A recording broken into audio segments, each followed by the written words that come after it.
Talking with teenagers about marijuana.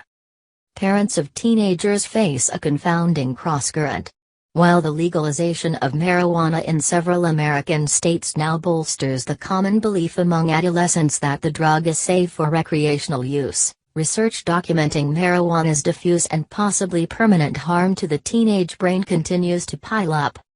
Normally developing teenagers question authority and are likely to be skeptical of adults bearing bad news about a widely used party drug. So how do we have successful conversations about the hazards of marijuana use? An open-ended exchange that credits the adolescent's own observations may do more good than a single sit-down or lecture. Beyond that, we might consider how the facts are often received by adolescents. With all the talk about cannabis legalization, parents may feel compelled to remind their teenagers that recreational marijuana is still banned for most American adults and for anyone under 21. Adolescents who use marijuana risk immediate legal consequences and, in districts with zero-tolerance policies, may be barred from organized school activities, suspended or expelled. They may also face long-term penalties affecting some jobs, internships, colleges and travel visas. But the repercussions of being caught with marijuana don't faze all teenagers. Most adolescents can name celebrities, famous athletes and classmates who use marijuana regularly, even flagrantly, without running into trouble. Teenagers tend to bristle at rules that seem arbitrary, such as the state-by-state regulations for marijuana and the fact that alcohol, which has a lot in common with pot, is legal.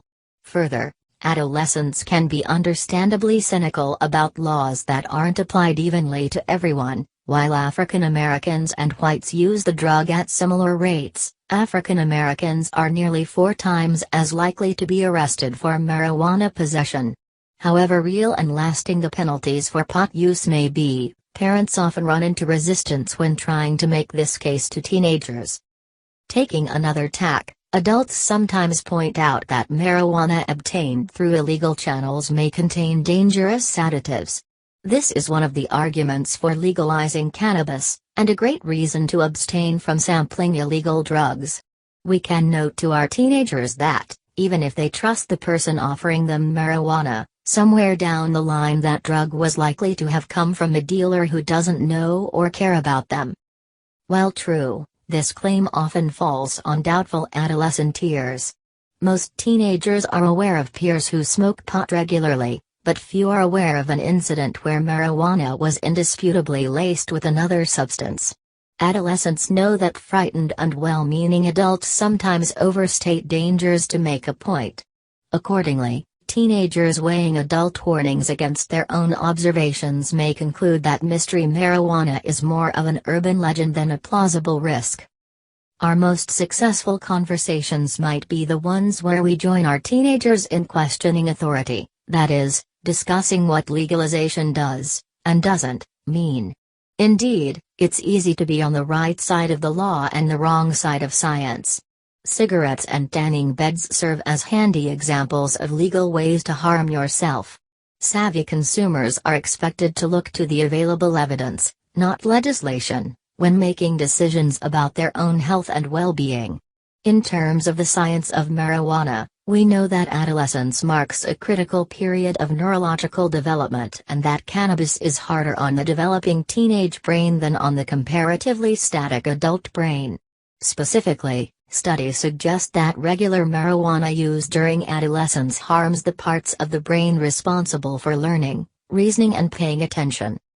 Some teenagers will point out that research linking marijuana to neurological impairment often hinges on correlations. Teenagers may use pot because they have cognitive challenges, not the other way around. In a helpful clarification, a recent study in the journal Cerebral Cortex implicates the drug in brain impairment.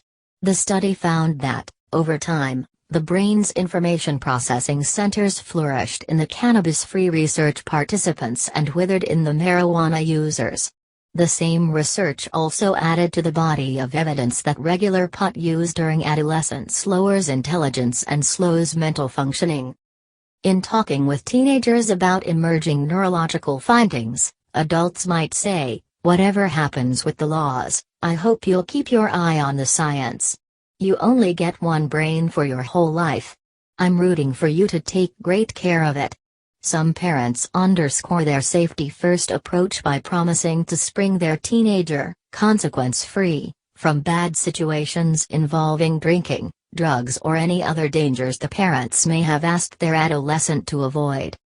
Adults can use the evolving marijuana regulations as a jumping-off point to talk with teenagers about how they'll approach any number of dicey decisions. When discussing drugs, drinking, driving and other risky business, we can note that no authority, neither parents nor the government, can be trusted to supervise teenagers all of the time. Adolescence centers on the wish for independence. And independence centers on the willingness to look after oneself.